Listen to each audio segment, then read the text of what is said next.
चतुर्दशी अमावस्या की भी और चतुर्दशी पूर्णिमा की। अष्टमी नौमी अमावस्या की भी और अष्टमी नौमी पूर्णिमा की। ये वो तिथियां हैं जिन तिथियों में मां नील सरस्वती का स्तोत्र का पाठ कर कर एक शंख पुष्पी पुष्प, एक अपारिजात का पुष्प जलाधारी पर रखकर 7 बार अगर जल का पात्र से जल चढ़ाया जाए और उसी जल को कटोरी में झेल लिया जाए, उस जल को 3 दिन तक लगातार यदि सुबह दोपहर शाम रोज उस बच्चे को देना चालू करिए, उसके हाथ पैर भी काम करना प्रारंभ करेंगे, उसकी बुद्धि भी काम करना प्रारंभ करेगी। जो वो पलंग पर पड़े पड़े राल टपकाता रहता है, उसको लोग कहते हैं कि 18 साल का हो गया और दिमाग केवल 10 साल का है, 5 साल का है, उसमें धीरे धीरे बुद्धि प्रबल होना प्रारंभ हो जाएगी और वो भी एक दिन कार्य करना प्रारंभ कर देगा। जिसको प्रीमेच्योर बच्चे भी कहते हैं। लोग कहते हैं ये बच्चा जल्दी हो गया था, ये बच्चा बीमार पड़ गया था, बचपन में इसको कोई इंजेक्शन ऐसा लग गया था, बचपन में ऐसा हो गया था, बचपन में वैसा हो गया था, गर्भाशय का जल उसके मुख में चले गया था, तो ये बच्चे की ऐसी गति हो रही है। उस बच्चे के लिए अगर आपके आसपास के क्षेत्र में भी कोई बच्चा ऐसा है तो उसको माँ नील सरस्वती का स्मरण जरूर कराएं। और अगर आप लोगों के पास में माँ नील सरस्वती का स्तोत्र का पाठ ना मिले तो प्रयास करिएगा, मोबाइल पर सर्च कर कर माँ नील सरस्वती का स्तोत्र भी निकाल सकते हो। बाजार में से गीता प्रेस गोरखपुर की किताब में भी ला सकते हो, पढ़ भी सकते हो, घर में उसका स्तोत्र का पाठ भी कर सकते हो। माँ नील सरस्वती स्तोत्र का स्मरण और बड़े भाव के साथ करें स्मरण। और कोई माताएं कह देती हैं, कोई बच्चा कह देता है मम्मी मुझे याद नहीं होता, याद करता हूँ परीक्षा हॉल में जाकर भूल जाता हूँ, मैं कुछ पढ़ता हूँ बाद में जाके भूल जाता हूँ, स्मरण में नहीं रहता। तो उनसे भी निवेदन है, आप माँ नील पाठ नहीं पढ़ सकते, स्तोत्र नहीं कर सकते, संस्कृत में नहीं पढ़ सकते, तो माँ नील सरस्वती के नाम से अष्टमी नौमी और चतुर्दशी के दिन एक शंख पुष्पी पुष्प को, नीला कलर का जो फूल होता है बेल में लगा होता है, जो शिव जी को अति प्रिय होता है, उस पुष्प को आप जलाधारी पर रख दीजिए। जलाधारी जानते हो ना सब लोग, शिवलिंग पर नहीं, जलाधारी पर रख दीजिए और जल चढ़ाना 7 बार प्रारंभ करिए। बाबा देव अधिदेव महादेव आपको याददाश्तता में प्रवर करेगा।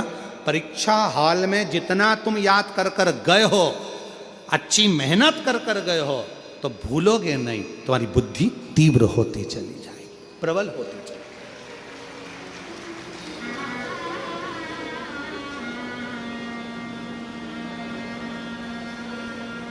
आजकल आयुर्वेद में आप लोग अगर आयुर्वेदिक दवाइयाँ लेते होंगे, आयुर्वेद वालों के पास यदि जाते होंगे, तो वो भी अगर बच्चा पढ़ने में कमज़ोर है, बुद्धि से कमज़ोर है, तो उसको शंख पुष्पी की चाय पीने का भी कहते हैं। बाजार में आती होगी शायद, है भैया कह रहे हैं कि बाजार में वो चाय भी मिलती है, नीली चाय।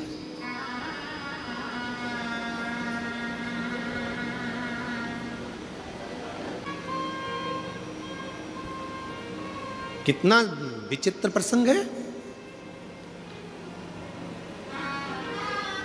विनायक का सिर किसने काटा था? जम के बोलो जरा। गणेश जी का सिर किसने काटा था? शंकर भगवान। किसका सिर लगाया फिर बाद में? हाथी का। जब हाथी का सिर लग गया गणेश जी को, उनके बहुत सारे बेस्ट फ्रेंड हुए, उनके बहुत सारे दोस्त हुए, उन्होंने उनको भरना प्रारंभ करा। तेरा पिताजी है, तेरा सिर काट कर तेरे को हाथी का सिर लगा दिया, इंसान का लगा देते, मनुष्य का लगा देते, कैसा तेरा स्वरूप बना दिया। लोगों ने भड़काया। गणेश जी गुस्से में लाल होकर अपनी माता के पास गए। माँ, मेरे पिताजी ने मेरा सिर काट दिया, मेरे पिताजी ने मेरे साथ ऐसा किया, हाथी का मुख लगा दिया, कितना विद्रोह भरा था गणेश जी के अंदर कि तेरे पिताजी ने तेरा सिर काटा, हाथी का सिर लगा दिया। फिर माँ ने समझाया, बेटा तेरे पिताजी साधारण नहीं है, उनने बहुत सोचा होगा, उनको मालूम है कि दुनिया में सब कुछ हो सकता है पर कोई लंबोदर नहीं हो सकता है, इसलिए तुझे लंबोदर बना दिया। माँ ने समझाया। फिर दूसरी बार बारी आई, कार्तिकेय को बैठने के लिए मोर मिल गया, शिव जी को बैठने के लिए नंदी मिल गए, माँ जगत जननी को बैठने के लिए शेर मिल गया, सारे देवी देवता अच्छे अच्छे वाहन पर बैठ गए। आखिरी में गणेश जी को छोटा सा चूहा दे दिया। फिर दोस्तों ने भर दिया, माँ पिताजी को तो देखो, मेरे लिए चूहा दिया, दिख रहा था मेरा इतना बड़ा शरीर है, बैठने के लिए कोई अच्छा वाहन देना था, इतना छोटा सा चूहा दे दिया। माँ ने समझाया बेटे को, बेटे के अंदर विद्रोह उत्पन्न हो रहा था। माँ ने कहा, बेटा तेरे पिताजी समझदार हैं, उन्होंने चूहा इसलिए दिया, बड़े बड़े गाड़ियाँ ट्रैफिक में फंस सकती है पर मोटरसाइकिल और साइकिल कहीं से भी निकल सकती है, इसलिए तुझे छोटा वाहन दिया गया, छोटा वाहन दिया गया। गणेश जी खुश हो गए, माँ ने समझा दिया, नहीं तो विद्रोह तो कब का चालू हो जाता। फिर आया बारी, अब की बारी आई कि पृथ्वी की परिक्रमा कर कराना है। माँ सब ने कहा, तेरे पिताजी को मालूम था कि तेरे पास चलने के लिए कुछ नहीं, इतना छोटा सा चूहा कितने दिन में पृथ्वी की परिक्रमा करेगा। पिताजी को मालूम था कार्तिकेय जीतेगा, उसको प्रथम गिनती में ला दूंगा। पर गणेश जी, तेरे पिताजी ने तेरे साथ चाल चल। गणेश जी को विद्रोह आया, माँ के पास गया, माँ देखो पिताजी ने ये कोई बात बोलना चाहिए कि पृथ्वी की परिक्रमा जो करेगा पहले वो प्रथम गिनती में आएगा। अब तो मेरे पास तो इतना छोटा सा चूहा धीरे धीरे चलेगा, कब तक पृथ्वी की परिक्रमा करेगा। माँ ने समझाया, बेटा तेरे पिताजी हैं, वो जानते हैं कि तू इतने बड़े चूहे पर बैठकर पूरी पृथ्वी की परिक्रमा नहीं कर सकता, इसलिए तेरे पिताजी ने मेरे कानों में कह दिया था कि एक काम कर, गणेश जी को बोल देना पूरी पृथ्वी की परिक्रमा ना करे तो माता पिता की परिक्रमा कर लेना, फल प्राप्त हो जाए। जब जब व्यक्ति के दिल में विद्रोह उत्पन्न होता है, जब जब व्यक्ति गलत सोचता है, गलत विचार लाता है, अगर घर की स्त्री, घर की नारी, घर की महिला, घर की माँ, घर की बेटी, घर की बहन, घर की भाभी, घर की बुआ, घर की चाची, घर की काकी, घर की मामी, घर की स्त्री जब उसको समझाती है तो कोई पुरुष कोई गलत काम करने के लिए जा नहीं सकता। विद्रोह कब उत्पन्न होता है? जब घर की नारी उसको भर दे। देख लो तुम्हारे भाई को, देख लो तुम्हारे मामा को देख लो, जब अंदर इतनी ईर्ष्या भर दी जाती है कि पुरुष फिर क्राइम करने को आगे बढ़ जाता है और तलवार लेकर चाकू लेकर दौड़ पड़ता है। 10 मिनट का क्रोध, उस व्यक्ति ने चाकू मारा, 10 मिनट का क्रोध आया और मालूम पड़ा वो 10 मिनट का क्रोध उसकी 10 साल की जिंदगी को बर्बाद कर दिया। 10 साल की जिंदगी। किसी की सामर्थ्यता नहीं जो क्राइम को रोक दे। क्राइम को केवल एक घर की मां, घर की स्त्री, घर की नारी रोक सकती। अच्छे संस्कारों से, अच्छे विचारों से, अच्छी सोच से, अच्छे भाव से। और मत बुरे कर्म कर बंदे वरना पछताएगा। भगवान की आंखों से तू बच नहीं पाएगा, तू बच नहीं पाएगा। हरि ओ अज्ञानी मत कर नारानी, अरे ओ अज्ञानी मत कर नारानी। तेरे कर्म का फल भी तू ही पाएगा, जैसा किया तूने तेरे आगे आएगा। मत बुरे कर्म कर बंदे वरना पछताएगा। भगवान की आंखों से तू बच नहीं पाएगा, तू बच नहीं पाएगा। आप भगवान शिव ने पार्वती जी को अमर कथा इसलिए सुनाई कि वह संस्कारों की जननी है। शिव के गले में विष पड़ा हुआ था, उस विष को स्वयं मां आद्य शक्ति पार्वती कंठ में उतरकर उस विष को रोक दी है, वो विष रोक दिया है।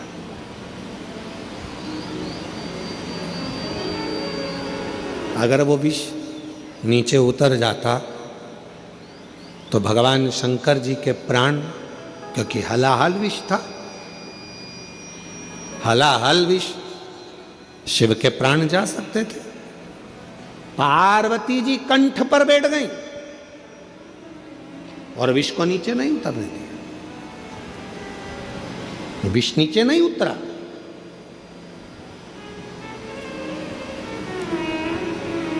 अपने को खुद समझना है, अपने को खुद साधना है।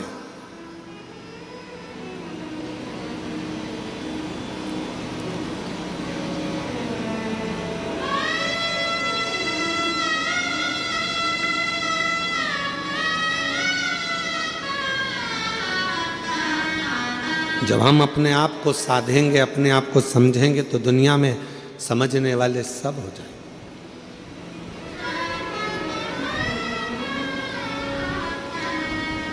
कई माताओं की आदत रहती है, वो अपने बच्चे को हमेशा डांटती रहती है, तेरे बस का कुछ नहीं है, कुछ नहीं कर सकता तू, कुछ नहीं कर सकता तू, अकल नहीं है इसमें। कभी मत बोलो अपने बच्चे को कि इसमें अक्ल नहीं है, वो विद्वान नहीं है, वो नहीं पढ़ सकता, ये कभी ना बोलो। करेगा एक दिन, वो भी इतिहास रच कर रहेगा, उसके अंदर वो बल देव अधिदेव महादेव देगा, वो बल देगा परमात्मा उसको। शिव महापुराण की कथा वर्णन कर रही है। मां पार्वती जी भगवान शिव के कंठ पर आ गई। 10 विद्या में से एक विद्या मां तारा देवी प्रकट हो गई। उन्हीं के अंश स्वरूप से मां सरस्वती प्रकट हो गई, जिन्होंने करहाने में भी स्वर दिया और शिव के उस करहाने में ओम नाद का उच्चारण भर दिया। एक बार सभी साथ में ओम नाद करेंगे।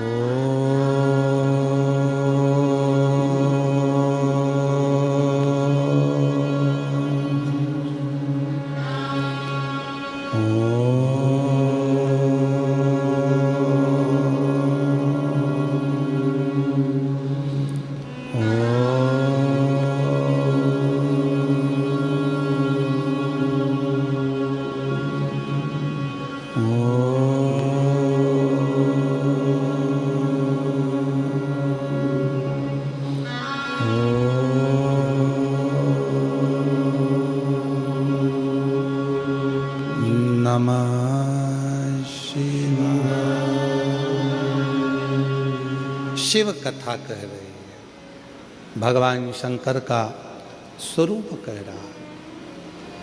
सरस्वती मैया कंठ में बैठ गई। क्या भरा था कंठ के अंदर? विष। जिस कंठ में विष भरा है, उस स्थान पर मां सरस्वती विराजमान होकर स्वर दे रही थी। माता का विष के कारण पूरा नीला स्वरूप हो गया, पूरा नीला स्वरूप। जैसे शिवजी का एक नाम नीलकंठ महादेव है, नीलकंठेश्वर महादेव। शिव का एक नाम नीलकंठ महादेव है। वो सरस्वती मैया का स्वरूप भी नीला पड़ गया, नीला स्वरूप। महाराज, जैसे ही मां सरस्वती सामने प्रकट हुई, कंठ से सम्मुख में आई, पार्वती जी ने देखा कि सरस्वती का तो स्वरूप नीला है। जो श्वेत वस्त्र, श्वेत हंस, श्वेत रूप धारण करती है, आज वो नीली पड़ी हुई है। नीली? पूछा पार्वती जी ने, तुम्हारा ये स्वरूप कैसे हो गया? कहा, कंठ में विष था, उस विष की तपन के कारण मेरा ये कलर हो गया, मैं शाम हो गई, मैं नीली पड़ गई, नीली, उस विष के कारण। शिव जी प्रकट सामने आए, नील सरस्वती का दर्शन किया और दर्शन कर कर भगवान देवादिदेव महादेव ने कहा, हे सरस्वती, तुम मेरे कंठ में बैठकर नीली पड़ गई हो, नील पड़ गई। आज से तुम्हारा नाम नील सरस्वती के रूप में पूजा जाएगा। 2 सरस्वती हुई हैं,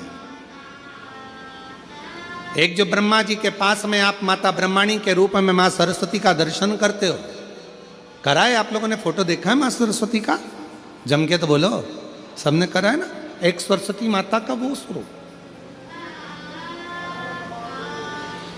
और एक मां सरस्वती का वो स्वरूप जो कंठ में रहकर माता का कलर नीला पड़ गया, जिसको मां नील सरस्वती के नाम से पुकारा जाता है। बोल मां नील सरस्वती माता की। जो माता का कलर नीला पड़ गया, मां नीले स्वरूप में हो गई, मां नील सरस्वती। महाराज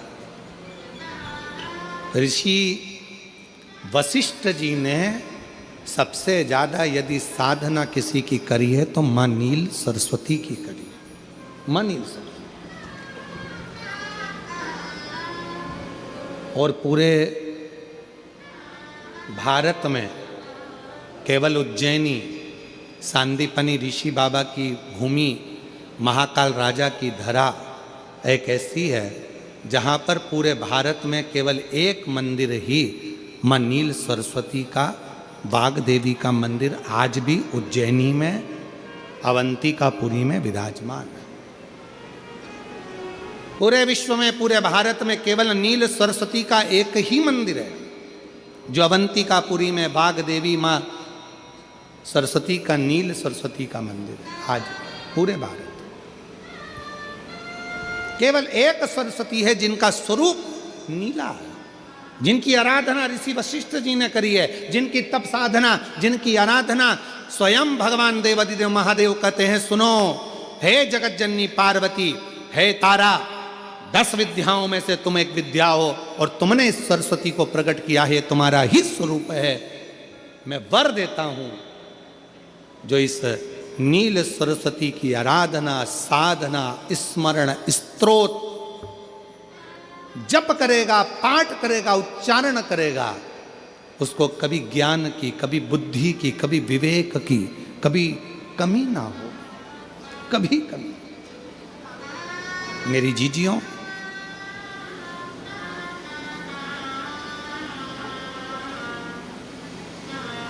आपने कभी सुना होगा कि शिव जी को एक पुष्प बड़ा प्रिय है।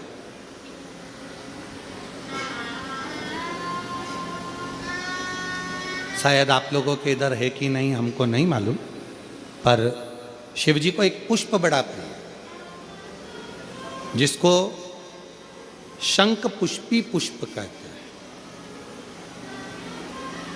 जिसको अपारिजिता का पुष्प भी कहते हैं।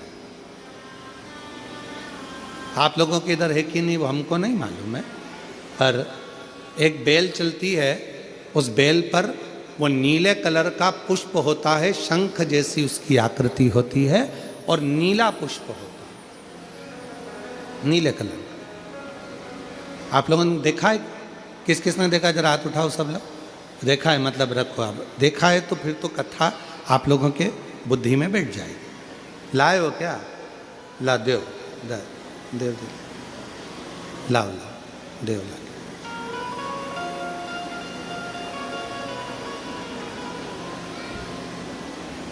हाँ लिया लिया, आ जाओ आ जाओ। और शंभु शरणे पड़ी, मांगू घड़ी रे घड़ी, दुख काटो दया करी दर्शन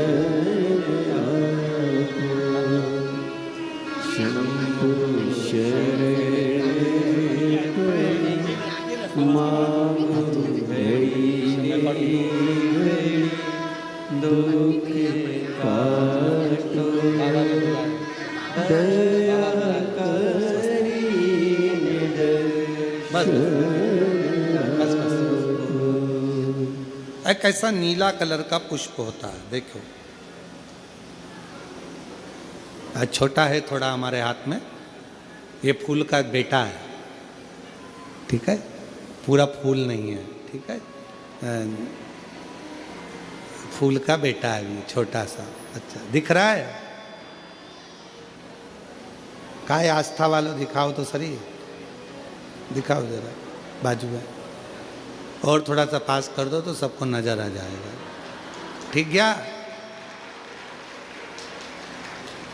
शंख पुष्पी, अपारिजात भी बोला जाता है इसको, ठीक है। हर हर विराजो विराजो। तो एक पुष्प अपन कहते हैं हमारे भगवान देवादिदेव महादेव को, भगवान शंकर को बड़ा प्रिय है ये पुष्प। आप किसी से पूछा जाए, आप कह रहे हो कि शंकर भगवान को ये नीला फूल, ये शंख पुष्पी भगवान शिव को इतनी प्रिय क्यों है, भगवान शंकर को इतनी प्रियता क्यों है, कोई से पूछे तो वो बताए चाहे ना बताए, पर शिव महापुराण का संवाद कर रहा है। कंठ में स्वयं मां जगत जननी ने 10 विद्या में से एक मां को याद किया, और मां तारा का एक स्वरूप मां सरस्वती के रूप में विराजमान हो गया। कंठ में रहने से विष की तपन के कारण, कंठ में रहने से विष की तपन के कारण उनका स्वरूप नीला पड़ गया। और जब उनका स्वरूप नीला पड़ गया तो भगवान देवादिदेव महादेव ने कहा, सुनो पार्वती, संसार के लोग, भूमंडल में रहने वाला यदि कोई भी मानव जिसकी विवेकता, बुद्धि, विचार, सोच, ज्ञान थोड़ा सा भी अगर उसमें कम है, तो वो नील सरस्वती का यदि आवाहन करे, माँ नील सरस्वती स्तोत्र का पाठ करे, माँ नील सरस्वती की स्मरण करे, तो उसकी विवेक, उसकी बुद्धि तीव्र होती है, श्रेष्ठ होती है। और सुनो पार्वती, यदि मान लो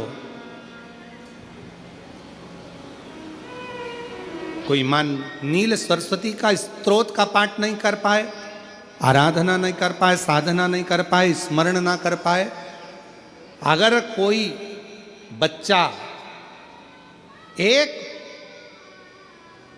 शंख पुष्पी पुष्प को समर्पित कर कर जलाधारी पर, और 1 लोटा जल यदि वो समर्पित करता है, और उस जल का आचमन कोई बच्चा नित्य प्रति करता है, तो वो बच्चा धीरे धीरे विद्वत्ता धारण करता ही जाता है। जो याद करता है वो भूलता नहीं। ये मां नील सरस्वती की कथा है।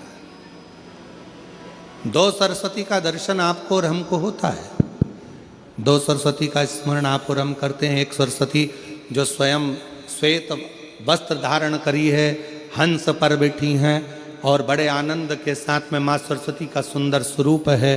पर एक सरस्वती ऐसी हैं जो नीला उनका स्वरूप है, और नील सरस्वती के रूप में उनकी पूजन होती है। माँ नील सरस्वती। महाराज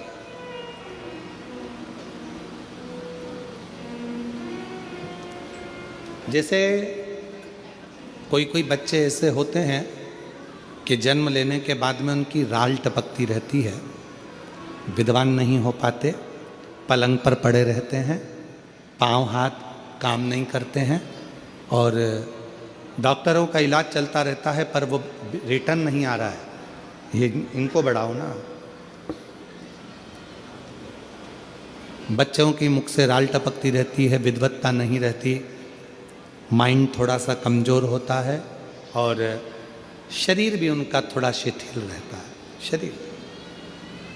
तो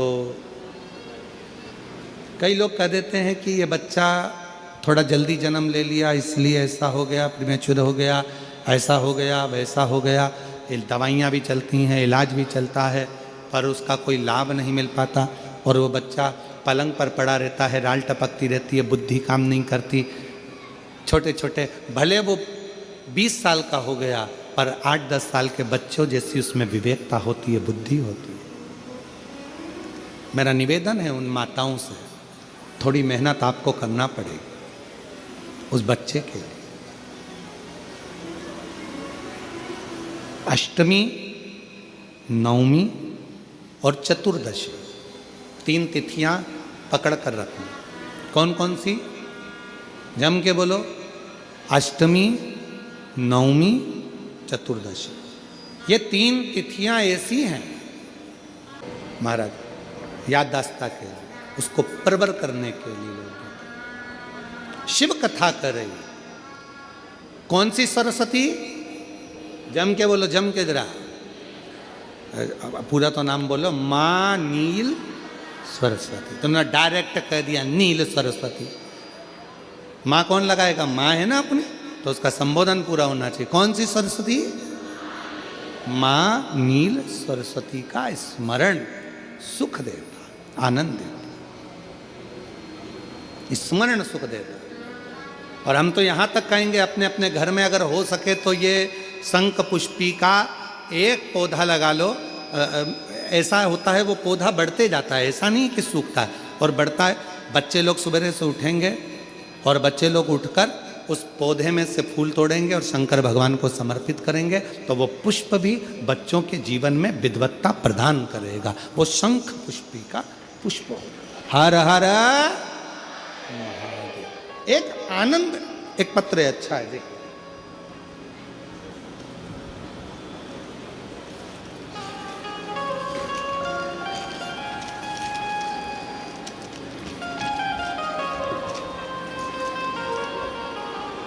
मेरा नाम भूपेंद्र सिन्हा, मेरे पिता का नाम श्री हेम कुमार सिन्हा और माता का नाम निर्मला सिन्हा है। कहीं बैठे हों तो हाथ हिला सकते हैं। मेरा नाम भूपेंद्र सिन्हा, मेरे पिता का नाम श्री हेम कुमार सिन्हा और माता का नाम श्रीमती निर्मला सिन्हा है।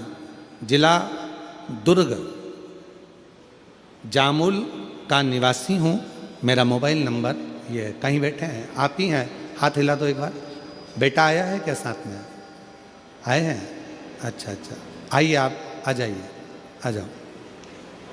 गुरुजी, कई सालों से मन में एक तमन्ना थी इंडियन आर्मी की भर्ती की, पर बहुत प्रयास करता था पर नहीं होता था।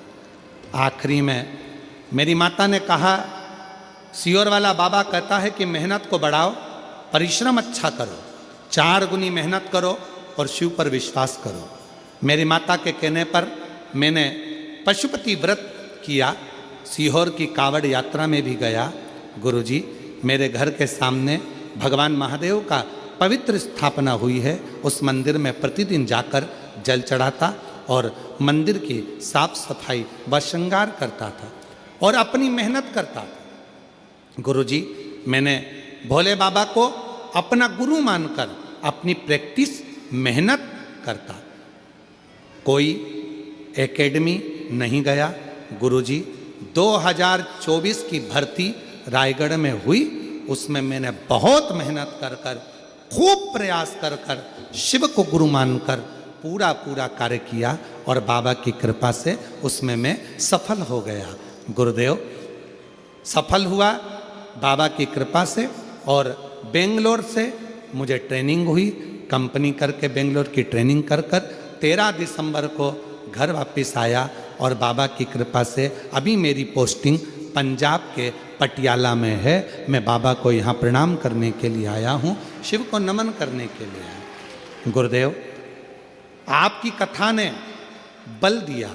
गुरुदेव, आपकी कथा हम लोगों को हारने नहीं देती है। ऐसा लगता है कि एक ना एक दिन हम बढ़कर सरकारी जॉब जरूर करेंगे, वो हिम्मत प्राप्त होती है। और आज मैं पंडाल में बैठकर गौरवान्वित महसूस कर रहा हूँ कि बाबा ने मेरी लाज रखी और आज मैं भी इंडियन आर्मी में सर्विस कर रहा हूँ, भारतीय सेना में सर्विस कर रहा हूँ। जोरदार ताली बजाओ बच्चे के लिए। एक लाइन अच्छी लिखी है अगले पृष्ठ पर, आप भी उसको गुनगुनाएंगे। साथ में पत्र दिख रहा है ना, एलईडी पर आता है पत्र, पढ़ते हो आप लोग। जो जैसी भावना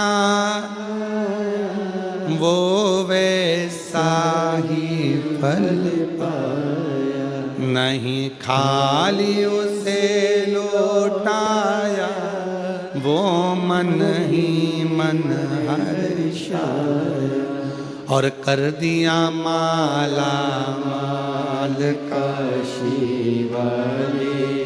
एक पत्र और अच्छा है, दिया भंडार काशी वाले ने, कर दिया माला माल काशी। सोनम साहू, पिता का नाम गोवर्धन साहू, माता स्वर्गीय कुंती साहू, ग्राम टेढ़ेसरा, जिला राजनंदगांव से आई हूँ। व्यासपीठ को कोटि नमन करती हूँ, चरणों को प्रणाम। गुरुदेव 2019 से सरकारी नौकरी की तैयारी कर रही थी, पर कुछ नंबरों से असफल रही। 2021 में माँ का स्वर्गवास हो गया, सरकारी नौकरी नहीं लग पाई। इसी बीच हाले कोसा शिव पंचायत की कथा सुनी, बाबा से प्रार्थना करी, यूट्यूब पर कथा देखती, 3 बार पशुपतिनाथ का व्रत किया, महादेव को रोज जल अर्पित करती और पास में होने वाली कथा को सुनने जाती। 2024 में सरकारी नौकरी की परीक्षा दी, 4थी बार पशुपतिनाथ का व्रत करा। हाले कोसा 2025 की कथा में जाने के लिए घर से निकलते समय मन में मेरे आराध्य मेरे पिता महादेव से कहा, बाबा आप मुझे अपनी बेटी को सरकारी नौकरी के पद पर पदस्थ करें, या इस जीवन का कहीं ना कहीं किसी न किसी रूप में अंत करें। कथा से वापस आई, मन में अटूट विश्वास लेकर गई थी। सुना था कथा के पंडाल में बैठकर जो मांगा जाता है वो मिलता है, और बाबा ने ऐसी कृपा करी, हाले कोसा की कथा सुनकर आई और आने के बाद बाबा पर पूरा भरोसा कर कर जल चढ़ाने लगी।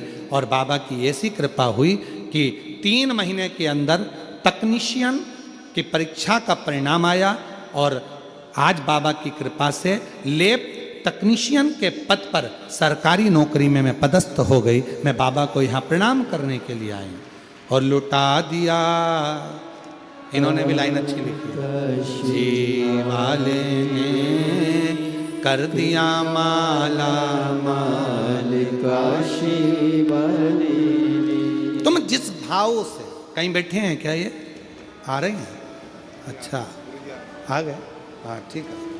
शंभू आइए बाबू, आ जाओ आ जाओ।